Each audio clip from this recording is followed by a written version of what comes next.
Boa noite a todos aí. Muito obrigado. Sejam bem-vindos a mais uma edição do Q&A. Q&A edição número 24. Muito obrigado mesmo por estarem apreciando. Bom, essa edição aí a gente tem a honra e o prazer, o privilégio, né, de ter o professor Evandro Leonardo Teixeira. Aqui ele se colocou Evandro Teixeira, mas é Evandro Leonardo Teixeira. Bom, e o professor Evandro, um grande amigo aí, a gente está nas empreitadas, né? Sempre, nos trabalhos, então, projetos, parcerias em conjunto. Isso, Q&A 24. Bom, e o título da palestra de hoje vai ser Software Embarcado Automotivo, 2 pontos, presente, passado, presente e tendências futuras.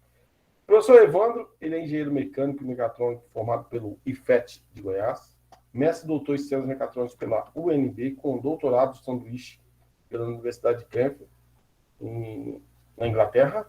Atualmente é docente na Faculdade de Gama, da UNB, onde leciona no curso de graduação em Engenharia Automotiva e do programa de pós-graduação em Sistemas Mecatrônicos da UNB, onde atua nas linhas de pesquisa, sendo automação, controle e instrumentação, sistemas embarcados e sistemas inteligentes. Tem atuado em mais de 18 projetos de pesquisa, desenvolvimento e inovação, dentre os quais 10 inclui a participação direta ou indireta de empresas do setor automotivo e a academia. Possui uma forte relação de parceria em pesquisa e desenvolvimento com a Universidade de Cambridge, na Inglaterra. Tem interesse nas áreas de sistemas eletroeletrônicos automotivos, engenharia de software automotivo e modelagem e simulação. Bom, adicionalmente, é um professor que é muito querido, né, principalmente por todos assim do meio, bem conhecido, e é um pouco modesto, porque ele faz parte de diversos projetos do Rota 30. Então, ele não colocou aqui no currículo dele, mas é um parceiro assim, fundamental em diversos projetos, aí entrou submeteu diversos projetos, não só no Rota, também no FINEP. Então, para vocês verem um pouco da dimensão do impacto, reputação e qualidade e referência que o professor Evandro tem. Então, hoje a gente tem esse privilégio, esse prazer, uma honra, né, Evandro, de receber o senhor para palestrar. O modelo do Q&A é sempre uma primeira parte de apresentação e uma segunda aberta a perguntas e respostas. Fique à vontade. Vou passar a palavra para a Janaína, que ela vai passar as instruções, e depois passa para o senhor. Jana? Obrigado. Obrigada, professor. Boa noite, pessoal.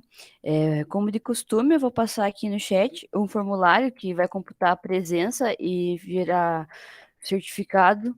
Essa segunda leva de certificado a gente vai enviar em dezembro, né? E também digo para quem quiser fazer pergunta durante a palestra do professor, levanta a mão, que ao final a gente organiza aqui na fila.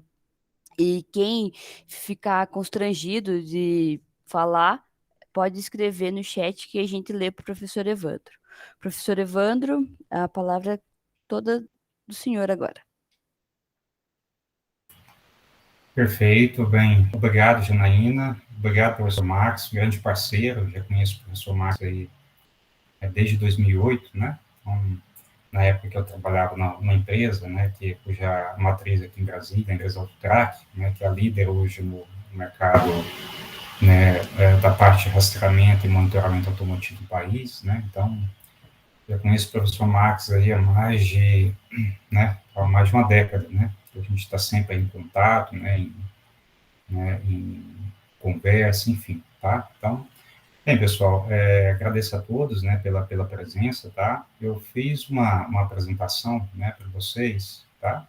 Relacionada aí com o tema software embarcado automotivo, tá? Quando eu estava trabalhando na elaboração dessa apresentação, né, aqui em conversa com o professor Max, tá? Então, a gente decidiu fazer uma coisa um pouco mais ampla, né? No intuito de mostrar um pouco do panorama, né? Certo? Não só do software em si automotivo, das tendências, tecnologias, né, vinculadas, tá? e como também da própria indústria automotiva, porque acaba que uma coisa está, de certa forma, está atrelada à outra, tá certo? Então, bom, vou buscar isso mais breve na minha apresentação. Então, deixa eu apresentar aqui. Ok, deixa eu só inverter aqui. Então, acho que agora... Deixa eu atrás. Só um minutinho.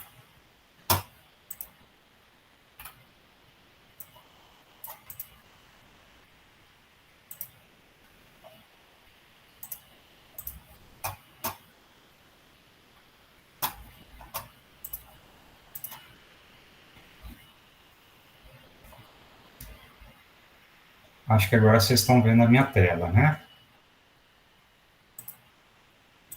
Sim, positivo. Tá, perfeito. Deixa eu ver só aqui. Tá, então vamos lá então, pessoal. Bom, basicamente eu separei a apresentação, tá, em 5 partes, tá? Então, na primeira parte, como o professor Marcos já gentilmente fez a minha apresentação, tá certo? Então, eu vou passar mais rapidamente, certo? Na parte 2, nós vamos falar um pouco sobre a história, né? A ideia é entender... Eu particularmente gosto muito de história, né? Então, eu leio bastante sobre história em si, né? História do Brasil, história do mundo, tá? E porque eu entendo que se a gente entende bem a história, a gente sabe onde a gente está, certo? E naturalmente a gente consegue vislumbrar onde a gente quer chegar, tá? Posteriormente, vou falar um pouco mais sobre software embarcado automotivo, algumas iniciativas, padrões, certo? Método de desenvolvimento, tá? A quarta parte da minha apresentação é relacionada a tendências atuais do futuro, tá? E vou dar uma pequena pincelada, por assim dizer, na parte de ensino e pesquisa no país, tá? E especificamente relacionada a essa parte de software automotivo, tá? Bom, então o professor Marcos já fez a apresentação, tá certo? Então vou passar mais rapidamente, né? Um pouco sobre a instituição, naturalmente, a qual eu trabalho e represento, que é a Universidade de Brasília, né? Ela é uma universidade, embora não tenha o termo federal, para quem não conhece, né? Ela não tem o termo federal, mas ela é uma universidade federal, tá? Certo? Nós temos, atualmente, na Universidade de Brasília, 4 campos, tá? Esse aqui é o campus Darcy Ribeiro, certo? Em que é um campus que, basicamente, ele se estende a quase toda a Asa Norte, tá? Para quem não conhece Brasília, o plano piloto em si, né? Ele foi desenvolvido no formato de um avião, tá? Então, esse aqui é o prédio que é um dos prédios principais, tá? Que fazem parte do campus Darcy Ribeiro, tá? Especificamente, né, eu trabalho no campus do Gama, tá? O Gama é uma cidade um pouco mais afastada, que já está no limite, assim, do DF, certo? E foi um campus que surgiu em 2008, efetivamente, tá? E que é um campus, né, que tem basicamente cursos de engenharia, tá? Engenharia automotiva, engenharia eletrônica, engenharia de software, engenharia de energia e engenharia aeroespacial, tá? Então, é esse campus em que atualmente eu trabalho, tá? Bom, então, né, feito aí uma breve apresentação, tá? Então, vou passar também um pouco sobre a história, tá? Naturalmente, envolve muito a história da indústria automotiva, e, obviamente, a gente consegue, né, enxergar com base na análise histórica, tá? Como que se deu e como que se dá o processo de desenvolvimento de software, tá? Mais especificamente, software embarcado para a indústria automotiva. Bem, bom, esse é uma figura aí hoje está no museu, né, uma figura do nosso primeiro veículo, que ele é de 1879, tá? Então, parecia mais efetivamente uma charrete, né? Na verdade, era uma charrete, né? Que basicamente é um motor de combustão interna acoplado, tá? Então, um motor monocilíndrico, certo? algumas informações importantes: potência e velocidade máxima 16 km por hora. Se a gente imaginar, né, um ciclista consegue alcançar, tá, essa tranquilamente, aliás, consegue até superar essa velocidade, tá? Bom, aí eu apresento, né, um dado aí de 2016, de uma BMW i8, tá, que já é um veículo híbrido, né, com potência de 354, né, CVs, com aceleração de 0 a 100 km por hora, tá, em 4,4 segundos, ignição elétrica, velocidade, sistema de navegação, sistema de entretenimento e etc. Tá? Obviamente, não listei aqui, né, todas as tecnologias, né, embarcadas que essa BMW possui. Tá? Então, e esse dado que eu tenho é de 2016, obviamente, se a gente pensa em 2021, certo? Naturalmente, isso já foi, nós temos veículos mais modernos, tá? Então, essa primeira parte, o intuito é entender, né, todo esse processo em si, tá?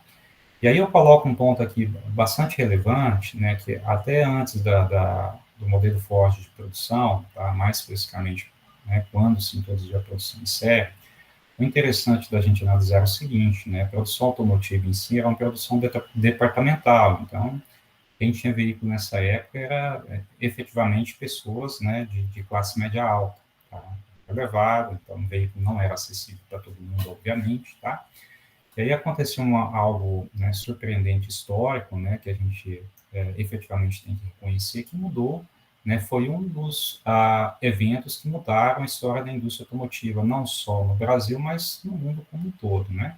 Que foi o modelo Ford de produção, tá? Então, em termos de dados, né, um veículo em 1908, né, um veículo, um T-Ford valia 850, em 1926, após a invenção desse modelo, né, de produção, certo, ele passava a valer $360, tá? Então, a gente tem uma redução em mais de 50%, tá? Então, né, para a gente entender, o veículo, então, ele era um bem de consumo, né, que antigamente era muito caro, tá? Que praticamente ninguém tinha acesso, certo? E aí, né, a gente tem o preço dele reduzido drasticamente. Qual que é o efeito disso, né, pessoal? Obviamente, crescimento da quantidade de veículos nas cidades, tá? E aí começa uma série de problemas, né, que, né, em particular, problemas ambientais, né, que a gente deve reconhecer, tá? Obviamente, problemas de trânsito, enfim, tá? Então, eu tenho alguns dados aí interessantes, né, que, por exemplo, na Califórnia, né, em 1950, existiam cerca de 4,5 milhões de veículos, tá? E já em 1960, esse valor quase que praticamente dobrou, né? Para cerca de 8 milhões, tá? Então, o veículo antigamente automotivo, que era, né, vamos dizer assim, bem rudimentar, tá? E problemas que, na verdade, né, até então nós não tínhamos, com o crescimento da frota a gente passou a ter, tá? Entre eles, problemas de poluição ambiental, tá? Foi feita uma série de investigações na época, enfim, não vou entrar em todos os detalhes, tá? E aí um fato interessante histórico que ocorreu, né, que é a formação do CARB, tá? Que é um órgão, né, bastante significativo do ponto de vista de controle de emissões, tá? E, bom, e a partir de uma série de estudos foi relacionado aí a questão da poluição ambiental diretamente com a queima de combustíveis fósseis, tá? Naturalmente, né, quando isso aconteceu, né, os governos começaram a olhar para a indústria automotiva, né, e falar, olha, é alguma coisa errada, né, vocês precisam ver, né, o desenvolvimento do produto automotivo em si, certo?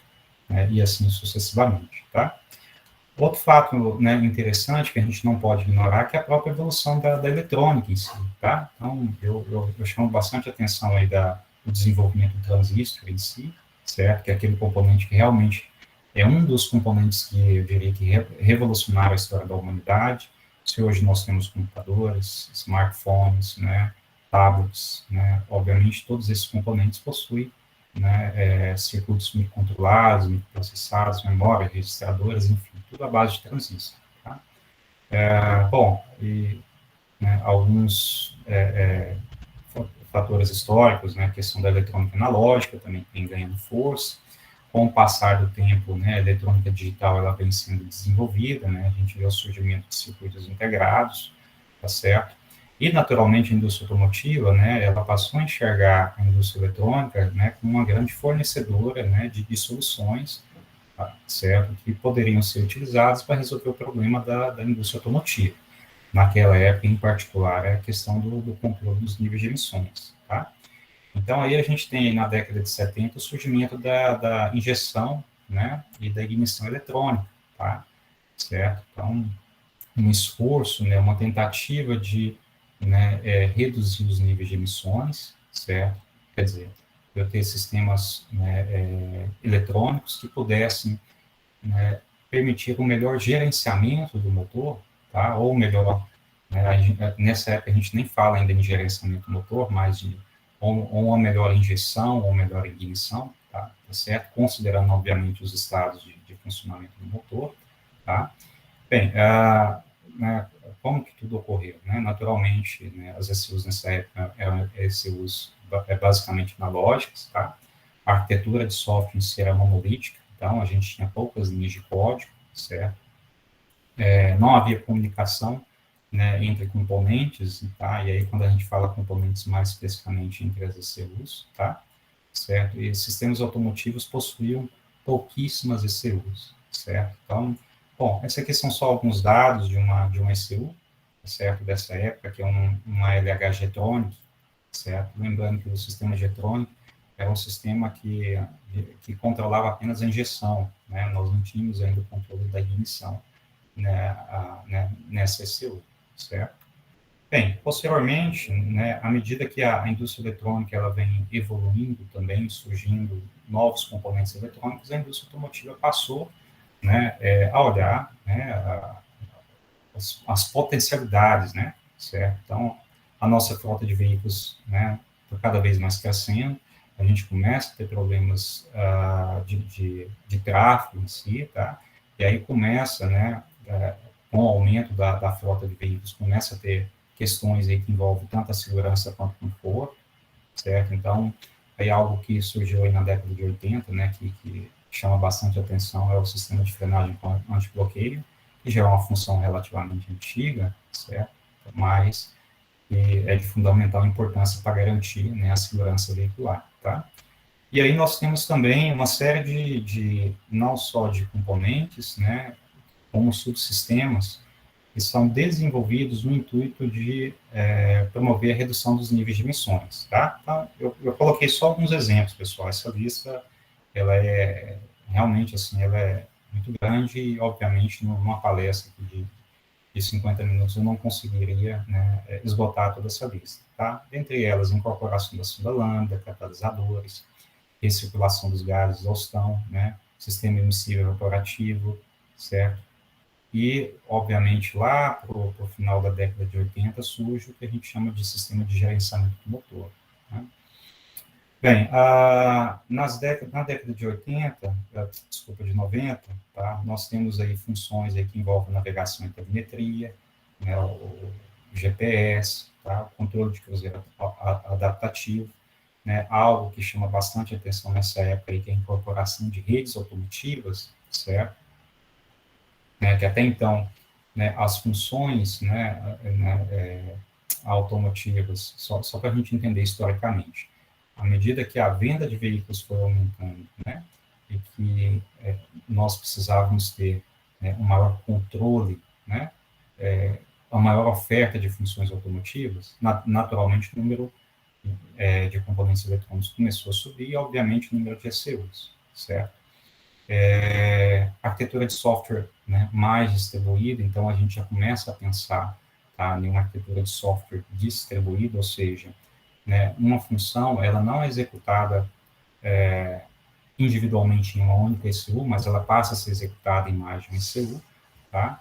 E nessa época, a indústria automotiva em si, certo, ela já começa a vislumbrar que o software é um importante fator na busca de inovação, certo? Então,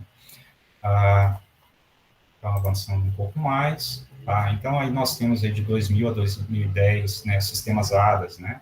São sistemas avançados de auxílio à condução ganhando bastante força, tá? Nós temos aí funções integradas com múltiplas ECUs, né? Você tem um exemplo, controle de cruzeiro adaptativo, certo? existem, obviamente, outras, tá?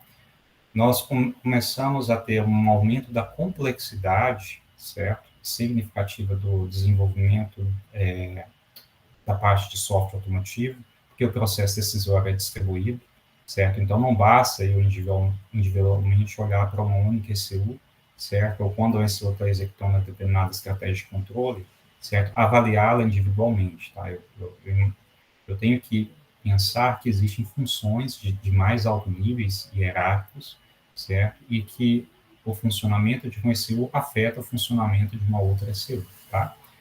Né, padrões como o OSEC VDX, tá, que surgiu aí em 93, né, certo? E o padrão AutoSAR, tá, salvo engano, 2004, né, que surgiu, né, o consórcio AutoSAR, e assim veio o padrão, tá?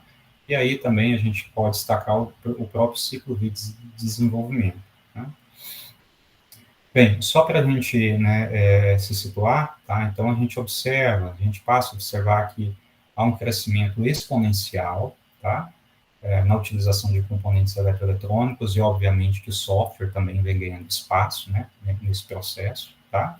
E também um aumento aí também, né, vamos dizer assim, exponencial da complexidade e inovação de soluções e software automotivo, tá? Então, né, a indústria automotiva, a gente sabe que ela é uma indústria altamente competitiva, existem várias marcas e modelos no mercado, certo?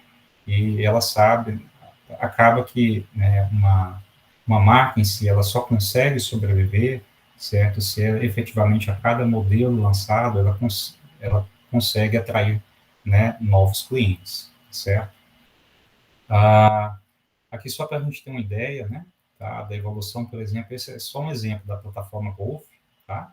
Certo? Olha a quantidade de SEOs que nós tínhamos na primeira plataforma, geração 4, tá? Na geração 5, nós já aumentamos, tá, para 35 SEUs. Não quer dizer que esse veículo em si tenha 35 SEUs, tá? Quer dizer o seguinte, que ele é projetado e preparado para receber essa quantidade de SEUs, tá? Já em 2010, a plataforma Golf geração 6, 49 SEUs, certo? Então, 5 Redcam, 7 Redlins e assim sucessivamente, certo? Então, bom, nessa figura aqui a gente, né, apresenta também um pouco da evolução da arquitetura eletroeletrônica automotiva, tá? Então, a gente observa lá que na década de 50 praticamente, né, não existia fios, né, como a gente pode observar aqui nessa primeira figura, tá? E aí, componentes eletrônicos vão sendo incorporados nos veículos, certo? Novas funcionalidades vão sendo incorporadas, mais componentes eletrônicos vão sendo incorporados, naturalmente a demanda de software automotivo também vai aumentando, certo? Bem, uma coisa que a gente observa, que na verdade é uma tendência que já vem já de há muito tempo, certo? E que cada vez tende mais a se consolidar, é a retirada de componentes eletrônicos, né? E aí a incorporação, né, maciça, né, e cada vez maior de componentes eletroeletrônicos, certo? Bem, então, falando mais especificamente, né, de software embarcado automotivo, tá? Nessa segunda parte da apresentação, vou apresentar alguns aspectos mercadológicos, tá, que devem ser considerados, né, obviamente, do ponto de vista de desenvolvimento do produto automotivo em si, certo? Que, né, vamos dizer assim, ele afeta também, tá, o próprio desenvolvimento de software embarcado automotivo, tá? Bem, primeiro a gente tem muitas vezes aquela visão de engenheiros e engenheiras, né, de que, né, a gente só pensa na funcionalidade, tá, no resultado, certo, nos testes, tá? Só que a indústria automotiva é uma indústria altamente descentralizada, né, certo? Distribuída. Então, quando a gente fala de indústria automotiva em si, não é apenas uma empresa, mas é uma cadeia de empresas, certo? Então, nós temos ali o OEM, né, que é normalmente a montadora, tá? E uma série de empresas que fornecem produtos e serviços para essa empresa, certo? Então, quando a gente fala do produto automotivo em si, a gente tem que observar que a concepção, né, de um novo veículo leva em consideração uma série de requisitos, tá certo? Bom, eu trouxe aqui alguns requisitos que são, assim, realmente, assim, que tem um peso, certo, significativo no processo de desenvolvimento do produto automotivo, dentre eles a demanda do cliente, requisitos legais, né, redução de combustível, maior conforto e segurança e o custo de venda dos veículos, tá? Certo? Naturalmente, quando a indústria automotiva decide lançar um novo veículo no mercado, ela tem que levar em consideração todos esses aspectos. Caso contrário, obviamente, ela não vai obter sucesso, tá certo? Na venda do novo veículo, tá? Aqui um pouco, né? Bom, Evandro, mas aonde que entra a parte de software embarcado automotivo, tá? Quando a gente pensa, por exemplo, num sistema de gerenciamento do motor, aliás, vou avançar um pouquinho, vou pedir desculpa aqui, tá, não, é aqui mesmo, tá? Quando a gente pensa num sistema de gerenciamento do motor, tá? Então, a gente tem aqui, né, pelo menos aí, subsistema de injeção e subsistema de ignição, tá? Ele tem a SO do motor, certo? Ou módulo eletrônico do motor, ele tem que não só, né, atender, né, aí a questões de redução de consumo, o que é algo que tem muito valor agregado para o cliente, tá certo? Para quem vai comprar o produto automotivo, quanto também, né, levar em consideração também aspectos de níveis de emissões, certo? Bom, e para, vamos dizer assim, tornar a coisa ainda mais complexa, tá certo? Do ponto de vista de desenvolvimento de software, tá? O que a gente tem que observar é o seguinte, a SEO do motor, né, basicamente, o que ela vai fazer? Ela faz uma leitura das entradas de uma maneira muito simplificada, tá, pessoal? Obviamente, existe muitas estratégias de controle por trás, tá? De uma SEO do motor, tá? Ela vai fazer o quê? Ela vai fazer uma leitura das entradas, determinar o estado de funcionamento do motor, o estado de operação do motor, certo? A partir daí, aplicar, né, um conjunto de estratégias de controle, certo? Seja controle da injeção, né, controle da ignição, controle contra detonação, tá? Certo? Controle de posição da válvula borboleta e assim sucessivamente, tá? E o que é mais desafiador que é o seguinte, tá? É que, diferentemente do software convencional que a gente está acostumado, tá? No caso especificamente da SEO do motor, ela ainda tem que fazer todo esse trabalho de leitura, né, processamento e ações de comando para os atuadores, tá? Em um intervalo de tempo reduzido, certo? Em outras palavras, por exemplo, quando a rotação do motor está muito elevada, tá? Um ciclo de controle, que é um ciclo para fazer todas essas atividades, dura na ordem de 1 a 2 milissegundos, para rotações, né, obviamente mais elevadas, tá certo? Então, isso já é uma dificuldade do ponto de vista de desenvolvimento de software, tá? Então, tem uma forte restrição temporal. Por outro lado, nós temos aí, por exemplo, a questão do controle de temperatura, certo? Que, obviamente, é considerado aí pelo sistema de gerenciamento do motor, tá? E a gente sabe, por exemplo, que a temperatura do motor, ela varia, só que ela leva mais tempo para variar, tá? Então, né, nesse caso especificamente, né, a gente tem uma taxa de aquisição reduzida, tá? Bom, então, esses são todos aspectos aí que, obviamente, envolvem, né, que permeiam aí a complexidade do desenvolvimento de software automotivo, tá? Voltando aí do ponto de vista, né, como eu havia comentado anteriormente, tá? O produto automotivo em si, ele é bastante complexo, tá? Então, esse aqui é uma figura já de um veículo já relativamente antigo, né? E olha a quantidade de peças. E todas essas peças, né, e componentes, obviamente, né, grande parte deles vem de diferentes fabricantes, tá? Aonde eu quero, né, chamar a atenção, tá? Então, nessa figura aqui a gente mostra que uma série, um conjunto de empresas, né, que participam aí do desenvolvimento do produto automotivo em si, tá? E aí a gente começa a enxergar a quantidade, inclusive, de empregos, né, que o desenvolvimento de um veículo em si ele gera, tá certo? Então, não é à toa que a indústria automotiva é uma das grandes indústrias que são motoras, não só no Brasil quanto no mundo. A gente sempre vê um anúncio, por exemplo, de quando há alguma crise, né, ou algum problema em si, né, econômico, realmente, tá?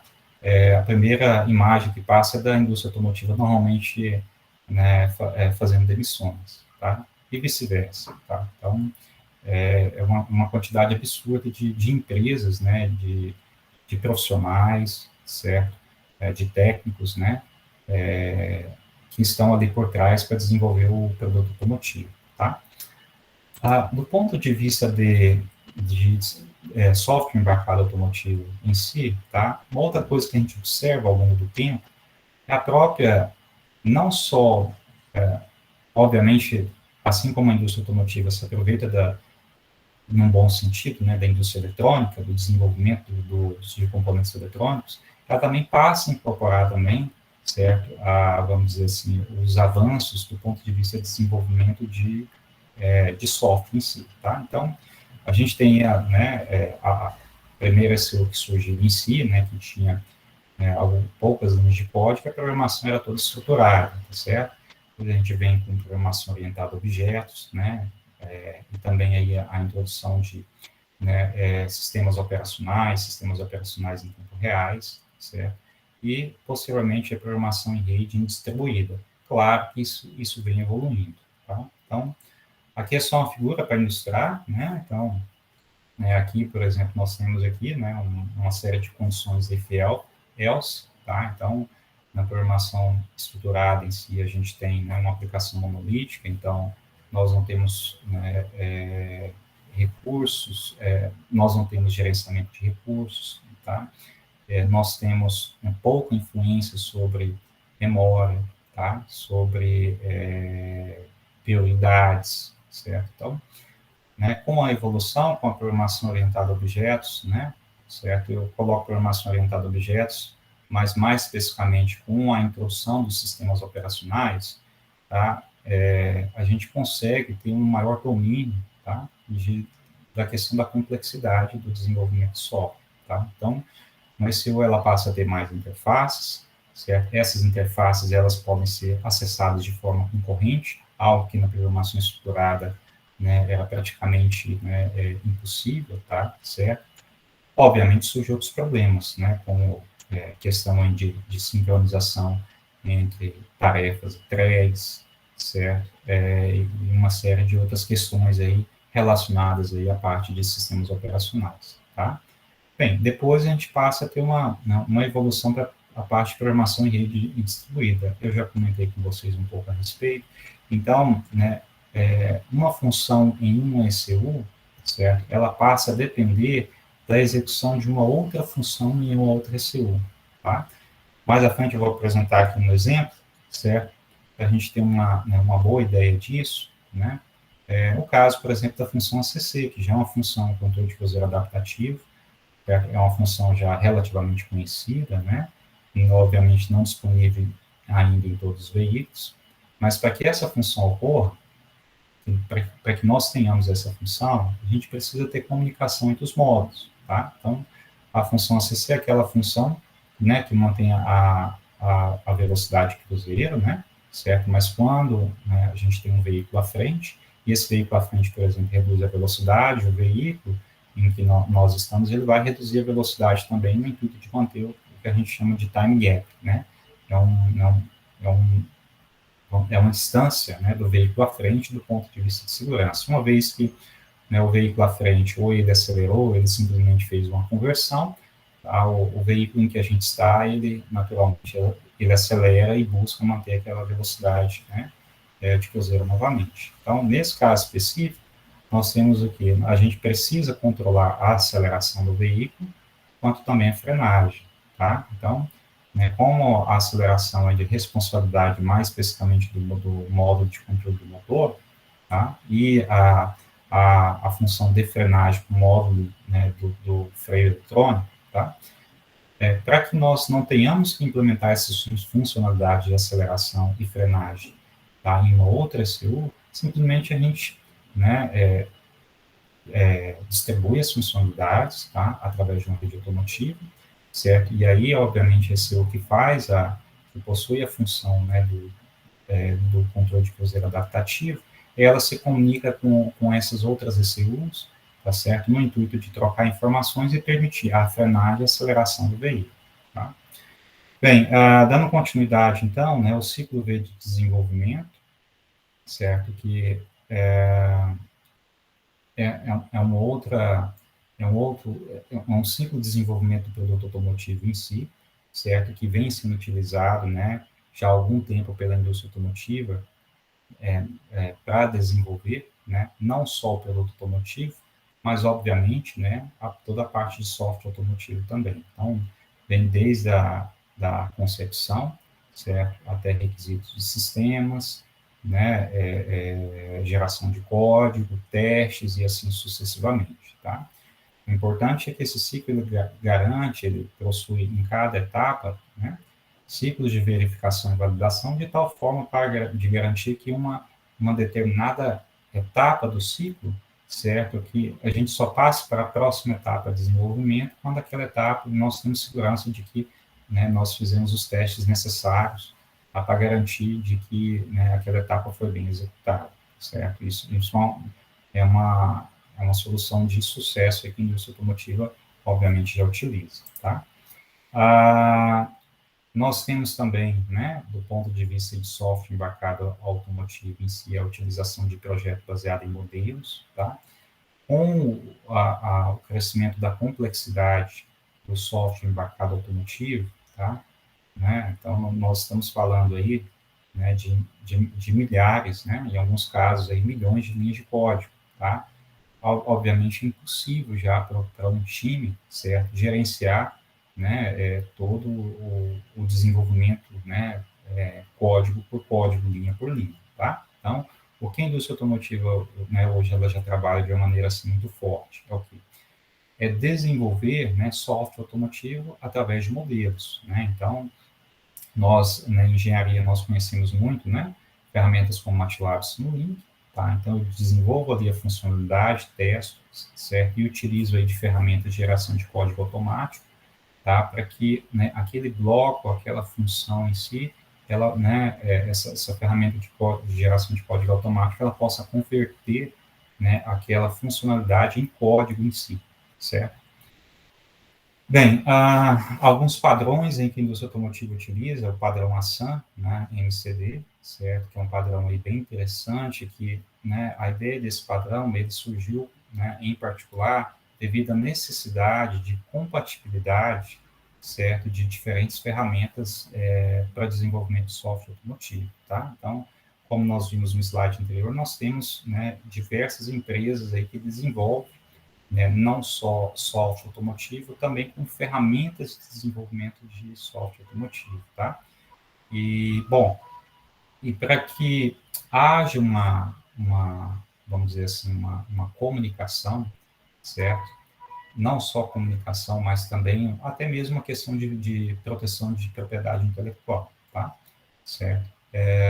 O padrão ASAN, tá? Que foi desenvolvido, né, já tem algum tempo, tá? Ele permite, por exemplo, né, você dar um exemplo, né, que diferentes ferramentas sejam utilizadas, por exemplo, né, para calibrar uma determinada ECU, tá? Então, bom, não vou entrar muito nos detalhes, algumas coisas aí que o ASAN nos traz, tá? Medição e calibração, tá? As especificações, certo? Diagnóstico, né? Rede de ECUs e assim sucessivamente, tá? O MISA-C foi uma outra iniciativa também que surgiu no intuito de, né, se aplicar uma outra coisa que é bem, né, interessante do ponto de vista de desenvolvimento de software, e obviamente desenvolvimento de software embarcado automotivo, que é a aplicação de padrões de projeto, que basicamente é o que? Enxergar a aplicação de boas práticas de programação, certo? Nesse caso aqui, especificamente para a linguagem C, embora a gente já tenha o MISA C++, tá? Por que a linguagem C? Porque ela ainda é uma linguagem muito utilizada, certo? Do ponto de vista de código e desenvolvimento de código pela indústria automotiva, tá? Então, ela possui um conjunto de regras, certo? Então, né, algumas regras são mandatórias, ou seja, elas devem ser seguidas para que aquele código ele seja MISA C compliance, tá? Regras do padrão requeridas e recomendadas, tá? Aqui é só um exemplo, né, aqui de código, tá, certo? Em cima um código em linguagem C, embaixo um código em linguagem C, e nesse caso aí ele é MISA C, certo? A gente garante que esse trecho de código ele pode ser executado em diferentes arquiteturas, certo? Né, e quando a gente fala arquiteturas, mais especificamente diferentes, né, hardwares, tá? Então, né, microprocessadores, microcontroladoras de 16 bits, 32 bits, né, e assim sucessivamente, tá? O OSEC VDX foi uma iniciativa que surgiu em 93, tá? Certo? Hoje ele tem um padrão ISO 7356, tá? Que é um padrão de arquitetura aberta para unidades eletrônicas de controle distribuídas, tá? O interessante é que aí é um primeiro movimento já para uma preocupação lá em 93, pessoal, para suportar a portabilidade e reutilização de aplicações de software, tá? Ora, a quantidade de, né, funções e funcionalidades do produto automotivo vem aumentando, né, ao longo dos anos. A indústria automotiva ela já começa a se preocupar, certo, né, com isso, tá? Então, algumas coisas interessantes, né, que esse padrão traz é que aplicações independentes do hardware, né, e resolver questões de incompatibilidade de ECUs de diferentes fabricantes, tá? Bom, aqui basicamente, né, é uma figura que mostra aqui, aqui a ideia é que né, um determinado componente aqui de software ele possa ser, né, compartilhado, né, em diferentes plataformas de hardware, certo? Né? Então, é algo, né, bem interessante, tá? Depois a gente vê lá em 2004 surgir aí o padrão AutoSAR, né, o consórcio AutoSAR, certo? Que eu diria que é uma continuidade, tá certo, dos trabalhos aí do OSEC VDX, tá? Certo? É uma iniciativa para padronização de componentes de software, tanto de fabricantes quanto fornecedores, né? Melhor gerenciamento da complexidade da arquitetura de software, tá? E, obviamente, reforçar aí a questão do aumento da reutilização de software, intercâmbio de componentes de software, tá? Então, né, essa figura aqui traz bem a ideia do conceito do AutoSAR, que basicamente é o que antes, né, em que nós tínhamos um software que era muito dependente do hardware, ou seja, se eu retiro, né, esse componente de software e coloco um outro hardware, uma outra arquitetura, né, de hardware, com, por exemplo, um diferente processador, microprocessador, ele não vai funcionar, tá? Então, a ideia do AutoSAR é que essa intercambiabilidade ela possa ser feita de maneira mais fácil, tá? Bom, aqui uma figura para vocês sentirem a importância, né, aí do padrão AutoSAR, tá? A quantidade aí de empresas que estão envolvidas, certo, no desenvolvimento desse padrão, tá? Aqui uma figura que traz um pouco do padrão AutoSAR, certo, né? Aqui os componentes de software, né? Aqui que nós temos o padrão, né? O Virtual Functional Bus, tá? E o interessante é que é o seguinte, tá? Uma vez que eu utilizo, né, uma ferramenta de desenvolvimento, né, ou um conjunto de ferramentas de desenvolvimento que sejam, né, via padrão AutoSAR, tá? Certo? E, né, isso vai permitir com que uma aplicação em si, ou uma determinada funcionalidade, certo, que foi desenvolvida, que ele possa ser executado em diferentes ECUs, certo? Tá? ECUs de diferentes fabricantes, melhor dizendo, tá? Então, o AutoSAR, né, assim como, né, o OSEC são iniciativas, né, bem interessantes e bastante importantes, tá? Bom, passando aí para a parte 3 da apresentação, tendências atuais e o futuro, tá? Então, falar um pouco sobre, né, o que está acontecendo hoje na indústria automotiva, tá? Como um todo, certo? E o impacto que, naturalmente, isso traz para o desenvolvimento de software automotivo em si, tá? Bom, não poderia deixar de falar um pouco da indústria 4.0, certo? A indústria automotiva, ela é uma das grandes indústrias que, né, impulsiona o desenvolvimento da indústria 4.0, tá? No seguinte sentido, né? Com o crescimento de marcas e modelos, né, que hoje nós temos no mercado, então, né, acaba que introduzir, né, novos veículos no mercado, muitas vezes dá muito trabalho para a indústria automotiva, tá? Então, com, né, a quarta revolução industrial, a indústria automotiva enxerga, né, que ela pode, né, oferecer ainda mais produtos e serviços para os clientes, e aí ela não está pensando, né, até a venda, ela não está pensando somente até a venda do veículo, pessoal, está pensando também no pós-vendas, tá? Em uma série de serviços, né, que podem ser oferecidos no pós-venda, tá? Então, isso é algo que impulsiona também, e obviamente abre infinitas possibilidades aí para o desenvolvimento de software embarcado automotivo em si, tá? Outra coisa que tem chamado bastante atenção, né, e ganhado, né, bastante importância, que é a virtualização do processo de desenvolvimento, certo? Isso no intuito de tornar, com o aumento do poder computacional, tá? Com, né, vamos dizer assim, a complexidade, a evolução, né, dos paradigmas de programação, das ferramentas de desenvolvimento de software, enfim, né? A indústria automotiva, ela busca virtualizar cada vez mais o processo de desenvolvimento. Por quê, Ivan? Porque você, né, via de regra, ser mais barato, tá? Certo? Então, e além de ser mais barato, é mais rápido para desenvolver, tá? Então, né, o ciclo de vida do produto automotivo, ele vem cada vez mais diminuindo, tá? Então, isso é uma tendência e não tem como, né, a gente ignorar, tá? Essa tendência, né? A própria comunicação V2X, né, que é a ideia, o conceito de nós termos um veículo que se comunica com outros veículos e a questão até mesmo da infraestrutura, tá? Então, se a gente fazer uma reflexão, né, o veículo em si, que era simplesmente apenas um meio de transporte, tá? Né, ele passa a ter, né, inclusive, né, mais funcionalidades, tá? Então,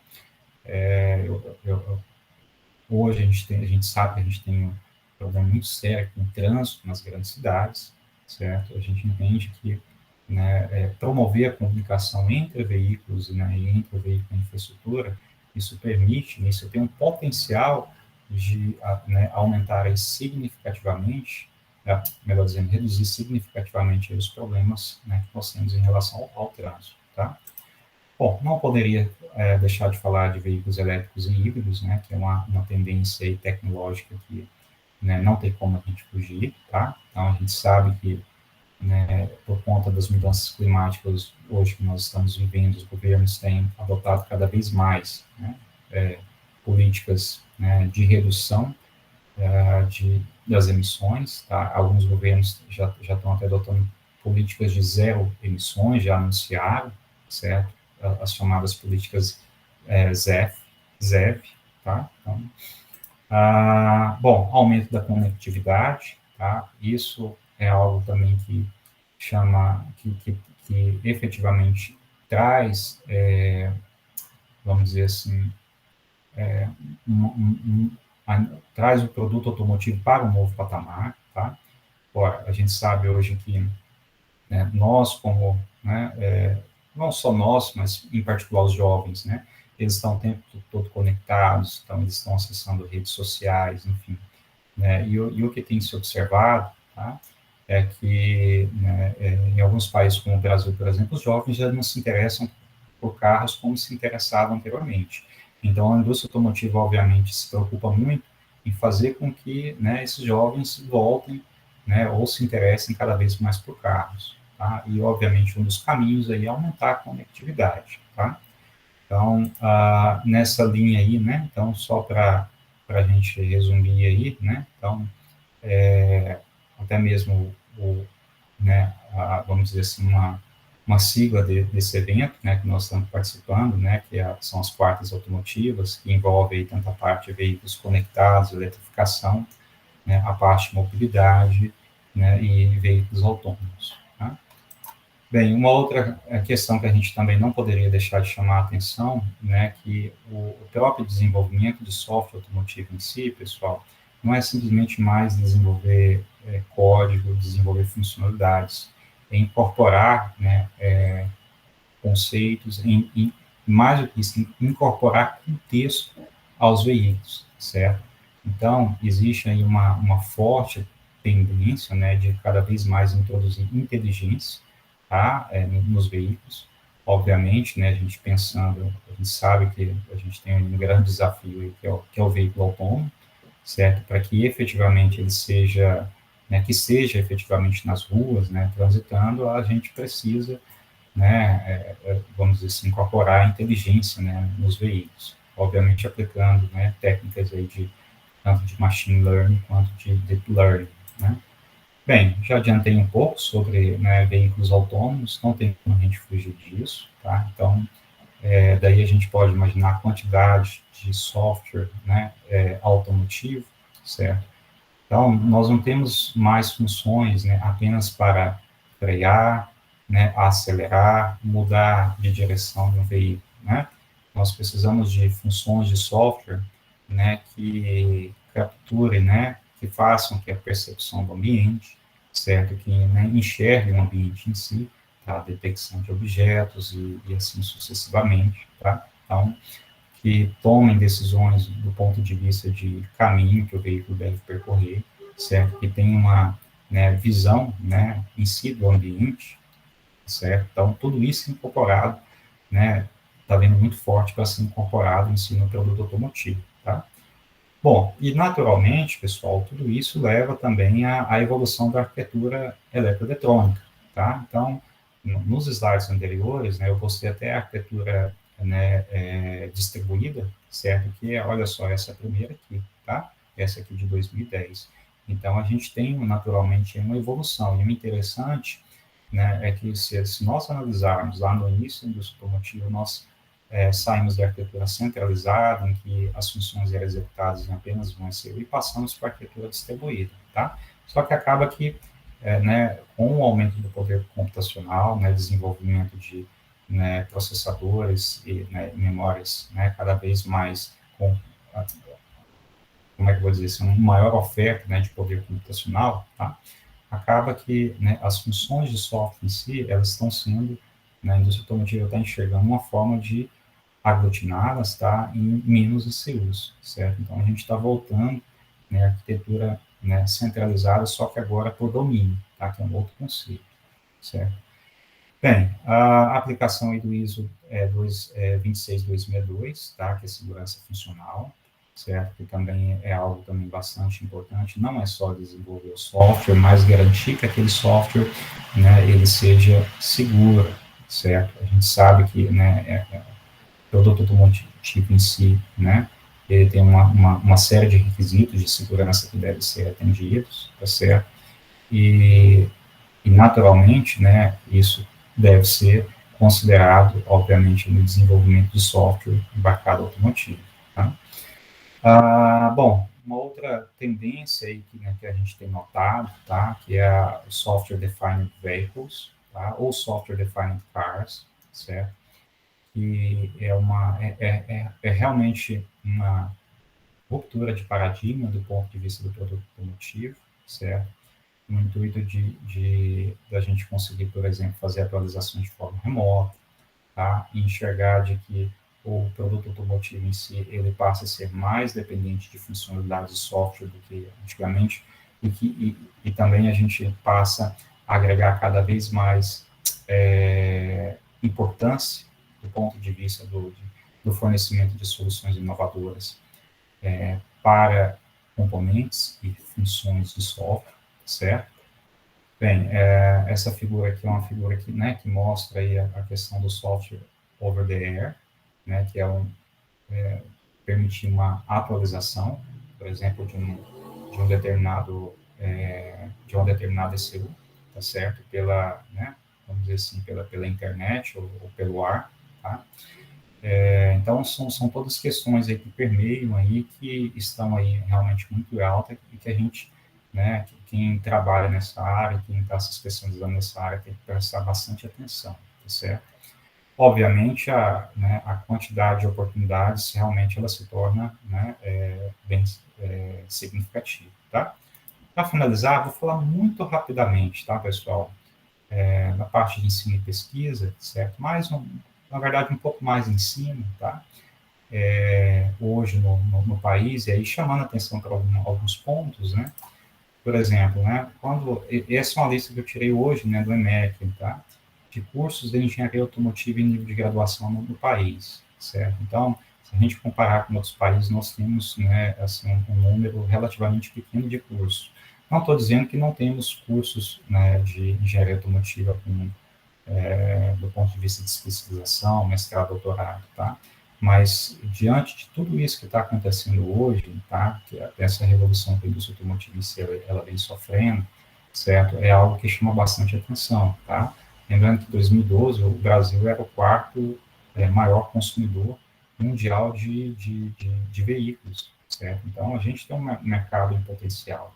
E, naturalmente, para a gente desenvolver esse mercado, certo? E como nação a gente, vamos dizer, de uma certa maneira, entre aspas, se aproveitar desse mercado, tá certo? Para gerar riqueza nacional, obviamente, a gente precisa ter, né, uma atenção aí, né, do ponto de vista de formação de recursos humanos, tá?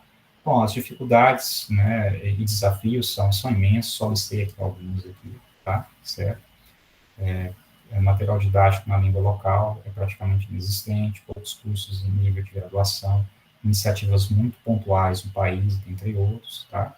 E aqui eu listei agora, para finalizar, né, a apresentação, a gente sabe que existe um esforço, né, enorme, tá, na pequena, e aí eu digo com propriedade, pequena comunidade automotiva no país, né, comunidade acadêmica, tá? E aí apresentando algumas iniciativas aqui, especificamente aqui da UNB, que é uma iniciativa bem interessante, né, que é o desenvolvimento de uma placa de desenvolvimento, tá? Então, já estou finalizando minha apresentação, né? Então, surgiu lá em 2016 essa ideia, né? Então, os alunos, né, tinham muita dificuldade, conectava, soltava fio, enfim, tá? Então, e aí eu fui olhar em particular no mercado e não existia um kit como esse, certo? E aí o que aconteceu? Eu busquei aqui junto com os meus alunos, não, vamos desenvolver um kit, né? Já chegou uma solução como essa aqui, certo? E que já está evoluindo já para a quarta versão, né? Tá? Então, bom, então é isso, certo? Então, né, agradeço a todos pela atenção, certo? Espero que vocês tenham gostado da apresentação, né? Estou aberto aí a perguntas, certo? Muito obrigado, professor Max, e parabéns pela iniciativa. Opa, parabéns, professor Evandro, foi um show, não tinha dúvida disso. O senhor é uma referência, a gente considera como um amigo mesmo. E aí nós passamos aí os bons e aqueles momentos que a gente não são momentos difíceis, mas são de superações que, na verdade, faz parte para a nossa construção. A gente, basicamente, a gente pode dizer com propriedade que a gente tenta levar a palavra do automotivo para o povo. Não é uma missão, assim, um pouco de coração que a gente tem. Muito obrigado, a palestra foi excelente, assim, fantástica, gostei bastante, assim como todas as outras, mas a sua é especial, eu te falo. Bom, e agora eu vou deixar abrir para o pessoal, para as perguntas, porque eu acho que, senão eu vou esgotar, eu vou tomar aí minha largura de banda e eu não quero. Especial o João e a Rafaela também, Rafaela de São Paulo, está apreciando. Vamos lá, gente? Vamos abrir aí para as perguntas. Jana, você pode gerenciar para nós, fazer um favor? Com certeza, professor. Mas pode o senhor começar aí, que acho que o povo tá um pouco tímido hoje. Opa, falei rápido demais. Mais ou menos. O Oscar foi mais rápido no gatilho que o André. Ah, sim. Seja bem-vindo. Eu vou sair, ficar em stand-by. Oscar, pode fazer sua pergunta. Boa noite. Meu nome é Oscar Castro. Obrigado aí. Eu recebi o invite por um grupo, né, de engenheiros da UNB. Eu me formei em 2002. Atuo na indústria automobilística desde 2004, então até hoje atuo. Moro aqui em São Paulo. Hoje atuo há 5 anos na Yamaha Motor do Brasil, né? Mas já passei por companhias como Ford, Peugeot, Citroën, Fiat, Chrysler, enfim. Então, assim, eu estou bastante feliz porque o senhor tem razão, professor. Quer dizer, senhor não, né? Um jovem doutor aí, parabenizá-lo, viu, pelo conhecimento, pela super palestra. Pouquíssimo material, você tem razão, né? Eu, quando me formei, foi muito difícil sair de Brasília aí para vir para exercer, né, a carreira privada, mas ainda tenho, né, um sonho de estudar e conhecer, e você tem muita razão no que você falou. A gente está passando uma crise imensa aqui, né, na questão de semicondutores. A fábrica da Yamaha, a gente teve uma paralisação agora de 15 dias, as motos elas têm a tecnologia embarcada também um pouco menos que carro, né, no ponto de vista de baixa cilindrada. E minha pergunta é exatamente nesse aspecto, né? O Brasil hoje, ele é refém de um monte de stakeholders internacionais. E como é que você vê, né, essa questão? A nossa indústria está muito empobrecida, né? Tanto do ponto de vista de tecnologia mais avançada, quanto a basal, né, do ponto de vista de fornecedores de peças. Para onde você acha que o Brasil pode caminhar, né, nessa questão de... Eu vejo que vocês têm uma linha de pesquisa, né, que você acabou de mostrar aí, e, aliás, parabenizo também, né, que não é fácil, mas a minha pergunta é exatamente essa, né, para onde o profissional da indústria automotiva no Brasil pode caminhar, né? Além dessa questão da pesquisa, né? Tendo em vista que as empresas estão tão limitadas do ponto de vista de incentivo ou aplicação de dinheiro, né, na ciência e tecnologia. Mais uma vez, parabenizo. Fico muito feliz de ver um currículo tão sensacional. Agradeço ao professor Max também pela oportunidade. Deixei os meus contatos aí. Fico aberto também para participar de algum grupo de discussão, né? Moro aqui em São Paulo há quase 13 anos, né? Enfim, muito obrigado, viu, professor, pela oportunidade. Bom, Oscar, primeiro que é um prazer, né, te conhecer, né? Então, meu conterrâneo aqui, né, de Brasília, né? Então, e assim, de certa forma, tenho a felicidade, né, de estar numa universidade, né, em que ela tem o primeiro curso de graduação, né, em nível de graduação, tá, e não desmereço de forma alguma, né, as outras universidades, muito pelo contrário, né, a gente sabe do esforço aí, né, que é formar, né, profissionais aí para o setor automotivo, tá. Bem, Oscar, vamos lá, né, a tua pergunta, ela é complexa, né, mas eu enxergo alguns caminhos, tá. A primeira coisa que a gente tem que, né, enxergar, né, que a indústria automotiva ela é globalizada, tá? Então, quando a gente pensa, por exemplo, numa empresa do setor automotivo, né, mais especificamente uma montadora, ela não desenvolve só para aqui, ela desenvolve para outros mercados também, tá? Então, naturalmente, se a gente não se preocupar com isso, né, o que acontece, né? Quer dizer, então a própria empresa, né, vamos dizer assim, a própria indústria automotiva, ela compete entre si em outros países. Tá? Então, o que eu enxergo é o seguinte, a gente não tem outro caminho. Se nós, como nação em si, se a gente não se preocupar, né, que é uma indústria que gera muitos empregos, né, e aí quando a gente fala de empregos, não são só os diretos, os indiretos também, né, eu diria que são até mais, né, os indiretos. Tá? Então, se a gente não se preocupar, o que vai acontecer? Acaba que cada vez mais e mais empresas, elas simplesmente vão deixar o país, tá? Por uma questão aí de estratégia de mercado. O que eu enxergo, né? Posso dizer que não é um problema simples de se resolver, né? Até mesmo a pandemia em si, ela tem trazido uma série de desafios, né? O que eu posso dizer é o seguinte, nós temos algumas iniciativas que são interessantes, importantes, né, que vêm com oportunidades aí do Rota 2030, certo? Que trouxe aí realmente um direcionamento, acho que foi muito importante, né, eu participei diretamente em si, né, da regulamentação desse programa, né, e assim, ele já traz algumas diretrizes, né, por assim dizer, que são muito importantes para o país, né, dentre elas a competitividade, o aumento da competitividade, que a gente sabe que é uma coisa extremamente complexa também, né. Onde eu quero chegar é o seguinte, Oscar, não é um problema simples de resolver, mas assim, nós como nação em si, a gente tem que se preocupar, né, quando a gente fala de competitividade, não é só simplesmente tornar os nossos produtos mais baratos, né, resolver questões de infraestrutura, mas, né, competitividade também envolve formação de recursos humanos, né, e aí eu falo onde tanto eu quanto o professor Max, né, a gente está diretamente envolvido. Quando a gente olha para o mercado automotivo em si, né, e aí eu falo mercado automotivo academia, nós somos muito poucos no país. Tá? Então, esses projetos aí que vêm aí via Rota 2030, realmente é uma oportunidade da gente, vamos dizer assim, dá um avanço aí significativo, tá?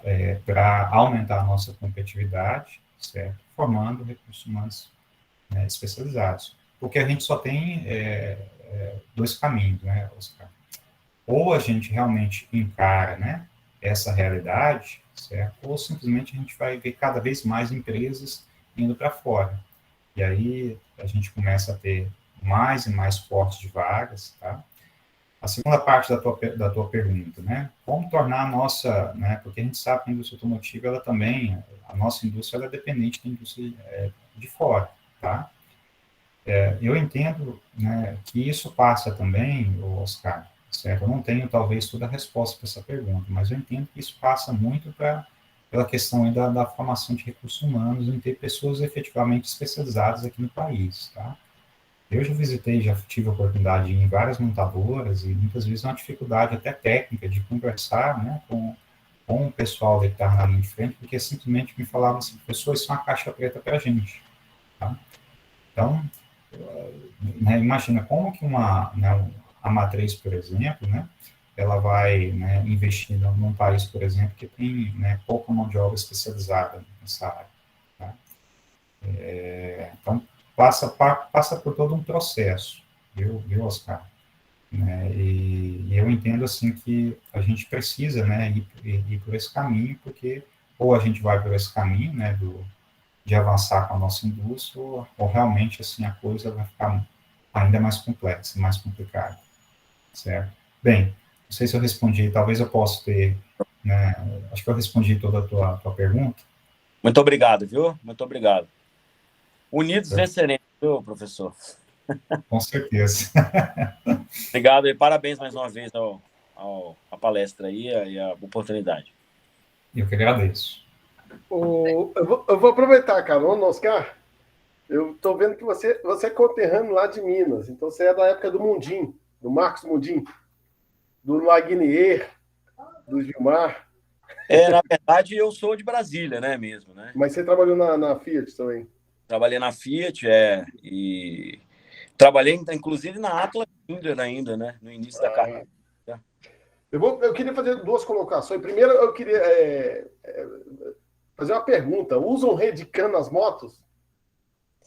Usam também, né? Usam também. A indústria de motos, ela passa, né, por uma revolução, assim como de carros, não tão forte, porque a gente ainda tem um mercado, ainda no Brasil, muito dependente da questão do crédito, né? Então, as motos de baixa cilindrada, elas são ainda motos, não vou dizer espartanas, mas são motos muito simples, simplórias, né? E a nossa produção, embora seja 99% em Manaus, ela ainda vamos dizer assim, a robotização na indústria de motos, ela é muito menor, né? Ela ainda tem praticamente, mas é uma fábrica, não é uma fábrica CKD, né? Porque a gente fabrica até a parte de bloco de motores, enfim, toda essa cadeia que a gente fez lá de fundição na universidade, você vê lá, eles fazem a fundição lá, entendeu? Mas é uma indústria que ainda tem muito a evoluir. A gente já tem, por exemplo, uma moto, um protótipo de moto autônomo, que a gente até trouxe para o Salão Duas Rodas, o passado, né? Mas por isso que eu achei maravilhosa a palestra do professor aí, porque a eletrificação é tudo uma questão de tempo para o Brasil também, né? A gente não tem uma estrutura de eletrificação, a autonomia das motos é um dilema, né? Vamos dizer assim, para a indústria de entregas, né? Enfim, é uma situação ainda muito a caminhar, vamos falar assim, entendeu? Então, Oscar, a segunda coisa que eu quero te falar é o seguinte: fica o convite para você fazer uma palestra para a gente. Introduzir a gente no meio das motos, né, Evandro? Fico lisonjeado. Nós vamos fazer não sei se tenho tanta expertise assim como dos professores aí. Fico lisonjeado. Nós vamos te fazer um convite para a gente alinhar isso. Gostei bastante aí, porque tem Redicam, então tá bom. Mas excelente. Você vai. Fica o convite aí oficial, né, Evandro? Obrigado. Viu? Nós só não podemos fazer um monopólio de ser só o pessoal da UNB, né?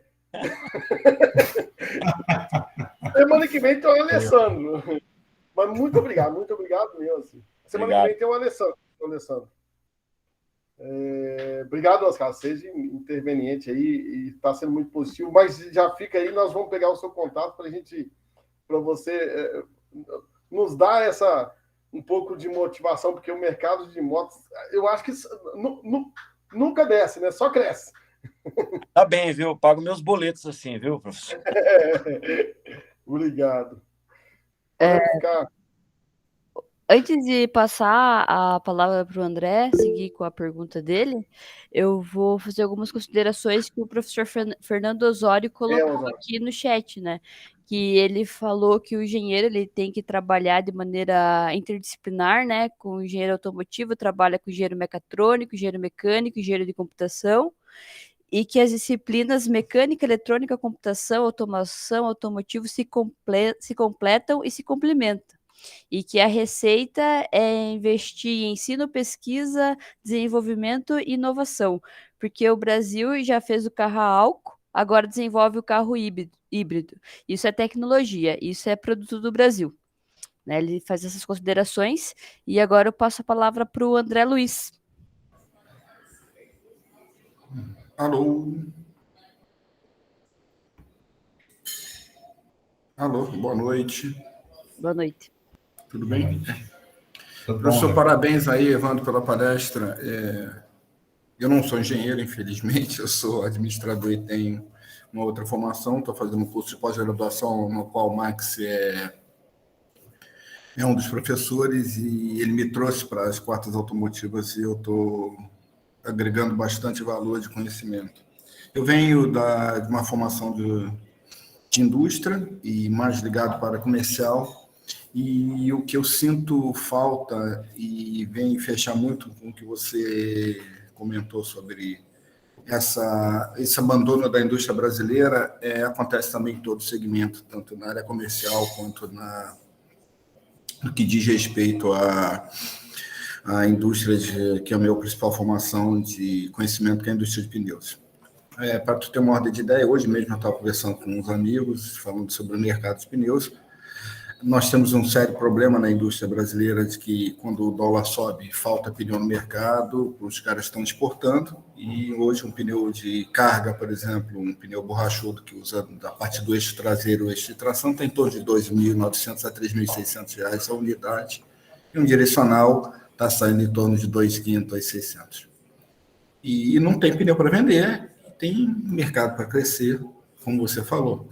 E a minha pergunta é exatamente ligando a isso. Como que, num país que a gente está fragilizado, a gente está com um dólar que é um atrativo para a indústria, não só nacional, como as multinacionais produzirem aqui a um preço muito baixo, exportar, porque onde ela tem um resultado muito maior do que produzir e tentar vender aqui dentro, por causa de imposto, por causa de uma série de barreiras comerciais que a gente encontra um fabricante de carros aqui, uma montadora de carros como a Caoa, que está indo à contramão de tudo aquilo que a gente acredita que a indústria Volkswagen, a Ford, que foi embora, a Renault tem os carros dela, e ela investe a um preço relativamente competitivo em relação aos demais carros parceiros dela, com uma tecnologia embarcada muito grande, onde ele não tem a falta de peça, ele não tem uma falta de semicondutores, ele consegue entregar o carro, você chega de qualquer loja da Caoa,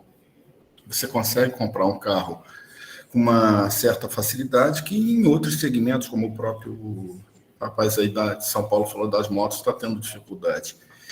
Como é que vocês das universidades, como é que vocês enxergam uma atuação tão exponencial de uma empresa como a Caoa em relação às outras que estão deixando a desejar em termos de entrega, estão alegando que o preço está subindo porque está faltando semicondutor, está faltando peça, enquanto que o cara lá está entregando o carro, fazendo anúncio maciço e lançando um modelo atrás do outro, e batendo recordes e recordes de venda. A qualidade eu não sei se é boa, que ainda a gente tem que esperar um tempo, mas pelas pessoas, pelos depoimentos que eu tenho do segmento, são os carros que estão mostrando uma confiabilidade muito grande, apesar de ser Caoa, de ser Chery e assim por diante. Obrigado aí. Bom, obrigado, André, certo, pela pergunta, tá? E, assim, eu diria que, só um comentário aí, né? Você começou a tua fala, né, dizendo que não era, né, engenheiro, tá?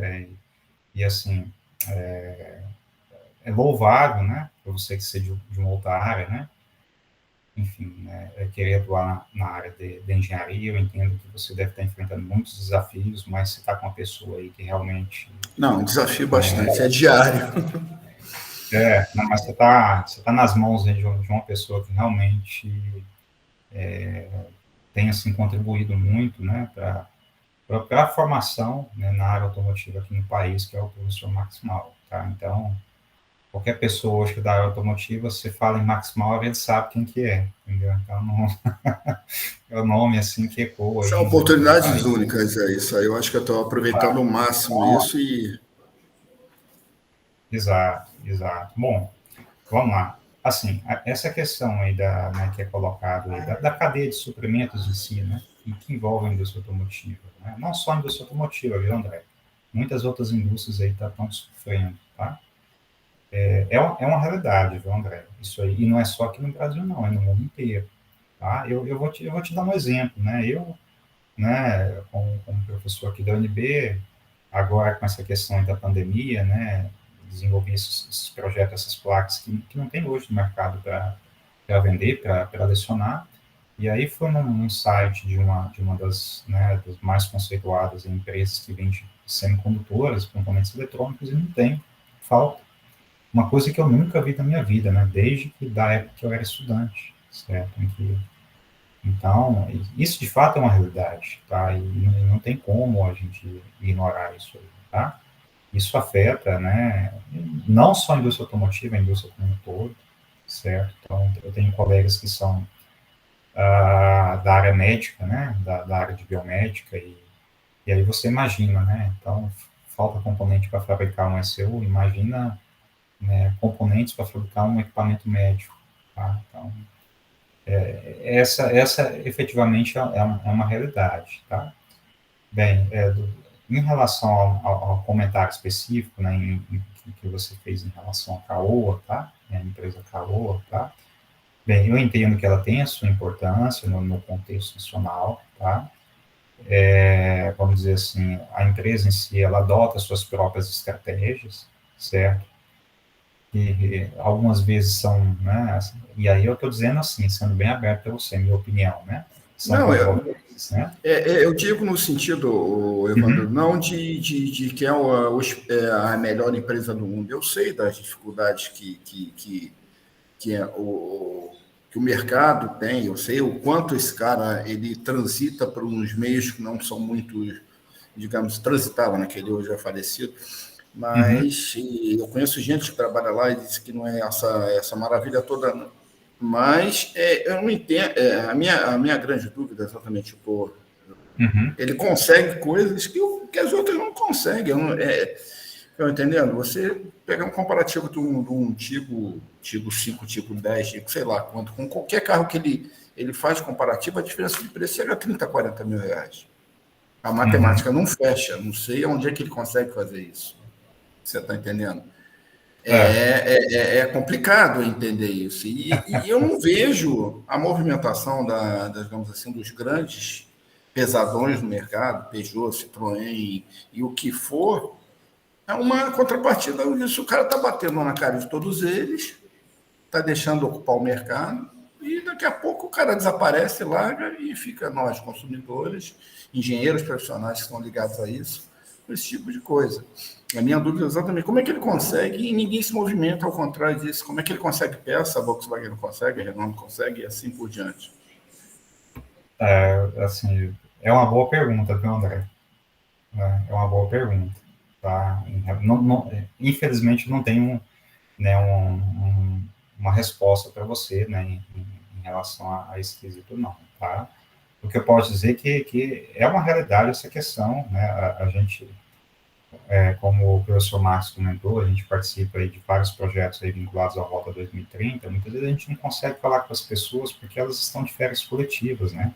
por conta aí dessa situação caótica aí que a gente vive aí na cadeia de suprimentos, tá? Então,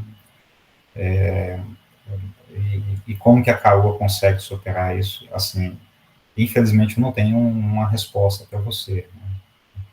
Eu não quero nem resposta, eu quero ter um norte, entendeu? Porque eu realmente, eu não sei, o rapaz trabalha na Yamaha, deve ter também as dificuldades dele de mercado, deve enxergar uma coisa, o cara tem tecnologia embarcada, o cara tem redicam, o cara tem controle, o cara tem câmbio isso, câmbio daquilo. E, cara, eu trabalhei no segmento, eu sei que a conta não fecha, cara. Entendeu? A conta não fecha. Ou eles são muito bons em logística e o cara projetou uma bola de cristal que sabia que ia ter essa falta de peça, ou então realmente é difícil. Eu não sei qual o caminho que ele segue para conseguir isso tudo. E eu acredito que ele deve captar bastante gente nas universidades, porque tem que ter um nível de especialização muito grande para trabalhar com o nível de informatização e de tecnologia embarcada que os carros têm. E eu fico realmente na dúvida onde ele consegue isso. A gente tem, só para finalizar alguns pontos que você colocou, né?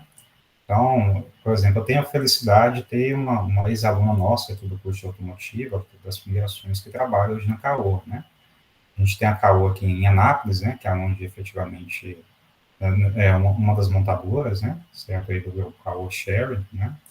E nós temos aí vários alunos que fazem, né? Porque Anápolis, para quem não conhece, né, Anápolis de Brasília está a cerca de 2 horas, né? Então, não é muito longe assim, né? Aqui para a região, tá? E assim, já tive, né, várias oportunidades de ir de lá, já trouxe problemas de lá para cá, né? A CAOA é uma parceira também em um dos projetos que eu participo, né? Que é um projeto Biogás, em que o UNB especificamente vai trabalhar com o desenvolvimento em parceria lá com a Escola Politécnica da USP, né? Um desenvolvimento de um sistema de gerenciamento motor a biogás, tá? Então, posso dizer para você o seguinte, né? Nós temos a felicidade de ter vários ex-alunos, estagiários, né? Então, é uma empresa realmente parceira aqui, né, da Universidade do Brasil. Aí, mais uma vez.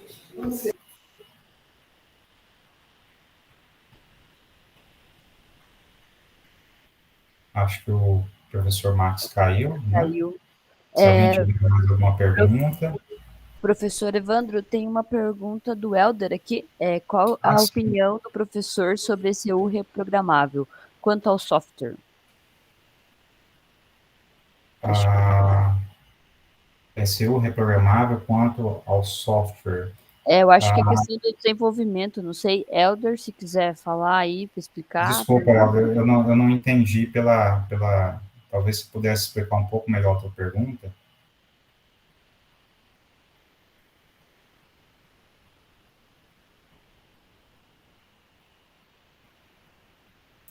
Acho que ele não está. Ô, professor, estou aqui. Estava no barulho, daí mandei escrito. Boa noite, professor. Boa noite, Helder. Tudo bom? Quanto ao firmware da ECU, qual a opinião do senhor? Existe alguma lei? Todo mundo pode fazer o que quiser?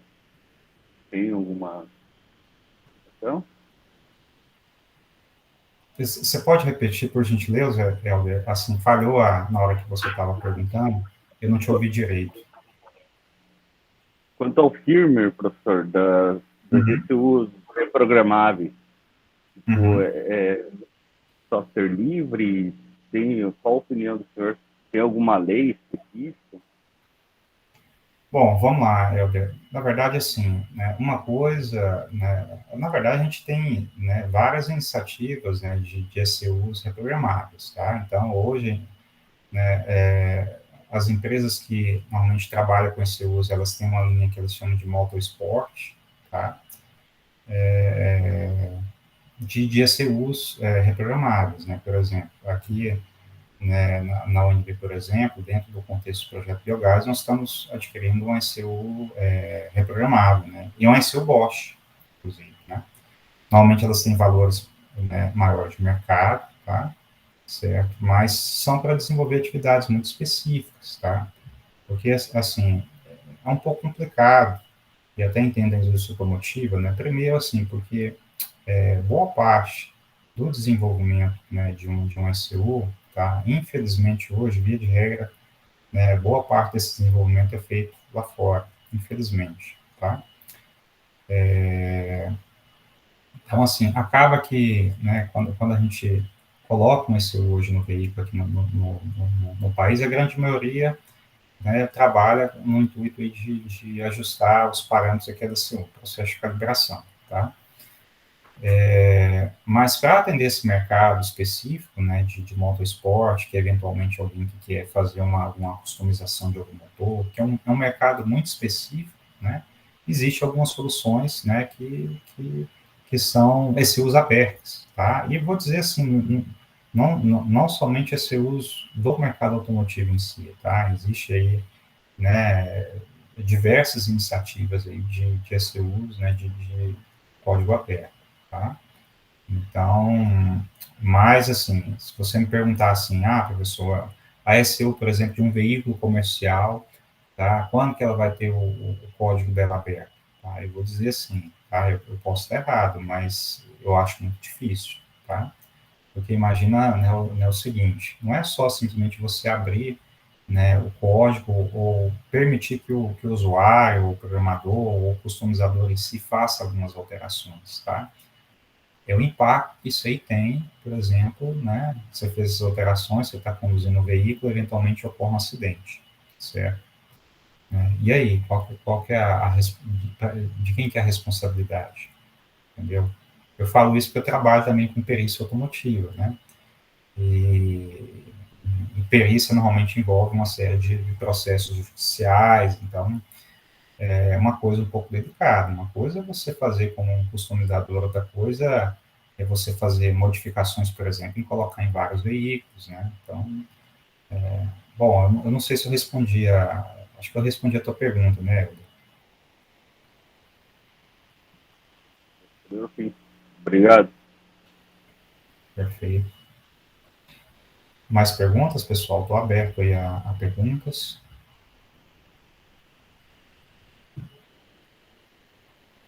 Professor Max? Sim, desculpa, eu tive uma quedinha aqui, mas não perdemos a conexão. Tranquilo, doutor Max. Mais alguma pergunta, gente? Leonardo, Cavaleiro, Eduardo, fiquem à vontade. Aproveitando aí. Só agradecer mesmo, professor. Muito obrigado, professor Evandro, professor Max, Janaína. Obrigado. Ótimas apresentações, como sempre. Daniel é um aluno que eu consegui colocar aí. É muito bom, né, que a gente consegue incentivar muitas pessoas a trabalhar no setor automotivo. Outro dia eu estava pensando a quantidade de pessoas, depois que eu vim para cá, até quando eu trabalhei lá em Minas Gerais, no Leste, né, quantas pessoas que a gente conseguiu motivar, né, inspirar para poder trabalhar no setor automotivo. Eu acho que isso é muito legal. Daniel, fica à vontade de fazer a pergunta. Não, excelente apresentação. Só queria agradecer só, professor. Muito boa apresentação. Tá bom.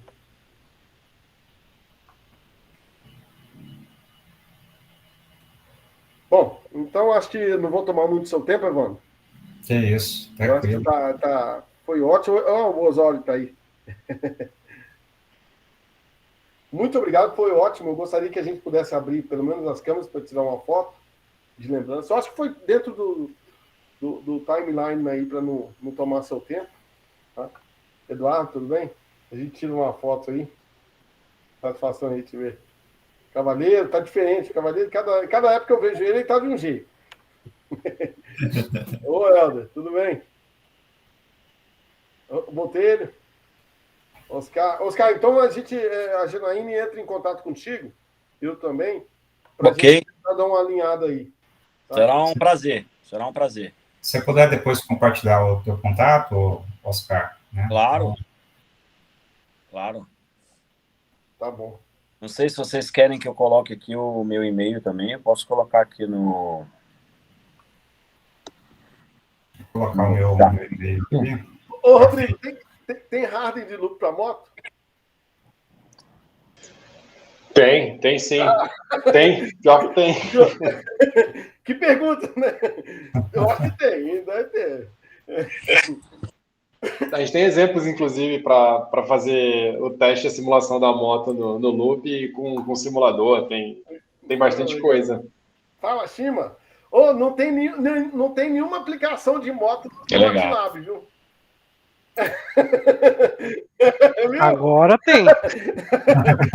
nunca vi. Agora, no toolbox de dinâmica veicular tem o modelo da bicicleta. Que é uma moto.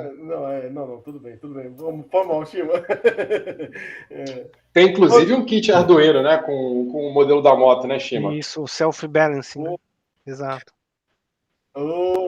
Pô, então, tá vendo? Eu brinquei assim, mas então faz sentido. Ô, professor Evandro, eu sou, na verdade, contemporâneo do Matheus Miranda, né? Então, ele tem meus contatos aqui. Ele já me falou que né, conhece você, então eu vou passar meus contatos em detalhes também para ele aí, para passar para você, tá bom?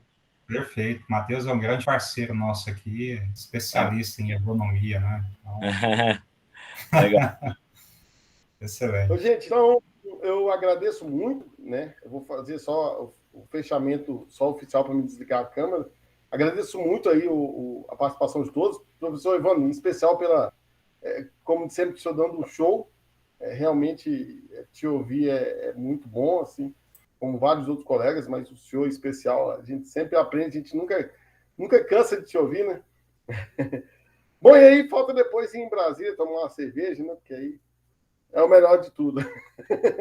Um grande abraço aí a todos. Eu vou interromper minha gravação. Ficamos abertos aí, gente.